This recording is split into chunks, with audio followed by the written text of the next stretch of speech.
வணக்கம் and welcome to Excel Tech Tamil. நம்ம இன்னைக்கு வீடியோவில் XLOOKUP எப்படி யூஸ் பண்ணுறது அப்படின்னு தான் பார்க்க போகிறோம். வாங்க வீடியோக்குள்ளே போகலாம். XLOOKUP அப்படின்றது வந்து பார்த்தீங்கன்னா ஒரு அட்வான்ஸ் ஃபங்க்ஷன் எக்ஸலில். இது வந்து ஆஃபீஸ் 365 அண்ட் மைக்ரோசாஃப்ட் ஆஃபீஸ் 2021 மட்டும் தான் அவைலபிளாக இருக்குது. அதுக்கு முன்னாடி இருக்கிற வெர்ஷன்லாம் வந்து XLOOKUP அவைலபிளாக இல்லை.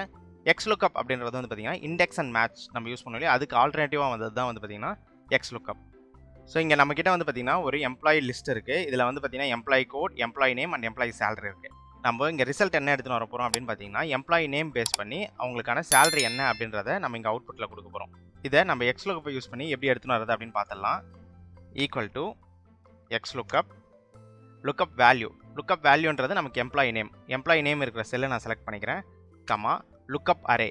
ஸோ எங்கே போய் லுக்கப் படிக்கணும், நமக்கு எம்ப்ளாயி நேமில் தான் லுக்கப் படிக்கணும் இல்லையா. ஸோ அப்போ அந்த ரேஞ்சை நம்ம செலக்ட் பண்ணணும். Comma return array.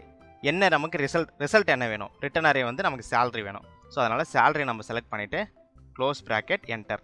இதே ரிசல்ட்டை நம்ம VLOOKUP யூஸ் பண்ணி எடுத்துன்னு வர முடியும். ஸோ அது எப்படின்னு பார்க்கலாம். Equal to VLOOKUP lookup value Chandru comma table array வந்து பார்த்திங்கன்னா நமக்கு எந்த டேபிள்லேருந்து டேட்டா எடுக்கிறோமோ அந்த டேபிள் நம்ம வந்து பார்த்திங்கன்னா எம்ப்ளாயி நேம் வச்சு தான் லுக்கப் படிக்க போகிறோம். அப்படின்றதுனால ஃபஸ்ட்டு வந்து எம்ப்ளாயி நேம் இருக்கிற காலம் ஃபாலோட் பை சேலரி. நமக்கு இப்போது எந்த காலமில் இதுக்கான ரிசல்ட் இருக்குது, அதாவது நம்ம செலக்ட் பண்ண டேபிள் அரேலேருந்து எத்தனாவது காலமில் நமக்கான ரிசல்ட் இருக்குது, செகண்ட் காலமில் நமக்கான ரிசல்ட் இருக்குது. ஃபஸ்ட் காலம் employee name, second column salary. So comma 2,0. So இப்போ நமக்கான ரிசல்ட் வந்து சந்துருக்கான சேலரி எவ்வளோ அப்படின்றத நமக்கு VLOOKUP யூஸ் பண்ணி எடுத்துகிட்டு வந்துட்டோம்.